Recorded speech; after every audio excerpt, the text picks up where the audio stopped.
Pia? Hello? Hi, Pia. Good afternoon. Hi, this is Butch. Yeah, this is Butch. Pia. Yeah, hi. Yeah, Pia, ano na ang status? Can you hear me well, Pia? No, not really. Okay, Please speak up, yeah. Okay, ano ang nangyari dun sa naiwan na project ni Ellie and Francis? Matutuloy pa ba ito? Regarding the project, well, we put it on hold for a while, syempre these past days, no? And then, just last night, I was in touch with Ellie about it because he told, and I'm glad he told everyone na hintayin ako for my decision kung kailan pwede na kami ulit pick up from where we left off. And then, so sabi ko ako sa kanya na I'm ready na anytime na kasi actually it's more of physically hindi ako available to discuss things kasi madami kong kailangang harapin na interviews and features regarding Francis, syempre. So, ngayon, mas magkakaroon ako ng maluwag na schedule. So, sabi ko, maayos namin ulit yun. Tapos makaka-resume na kami ng in-studio para ma-continue namin lahat ng finishing touches na kailangan gawin. Marami-rami pa rin ang kailangan gawin doon.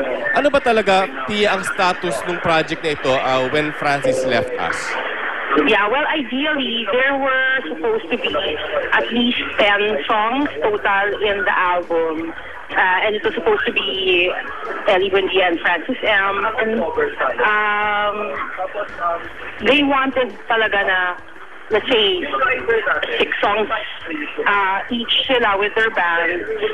And kasi marami silang plans na syempre hindi rin masyadong nagawan yon. So, 3 songs so far, buong buo. But, I was able to find other material na pwede naming i-lay in. That's a recording term for when you put the vocals against the tracks of the instruments. Pwede namin gawa ng paraan with the technology now. So it's really very exciting kasi marami kaming nadidig up na sound bites ni Francis, mga naiwan niyang outtakes or previous recordings niya. So which you will just string together, no? Again? Which I can imagine you will just string together and you have a project na, diba?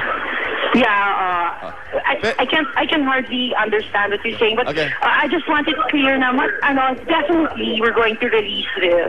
Pwede ba, Pia? I've already spoken with the label na in charge doon, so everything naman is fine.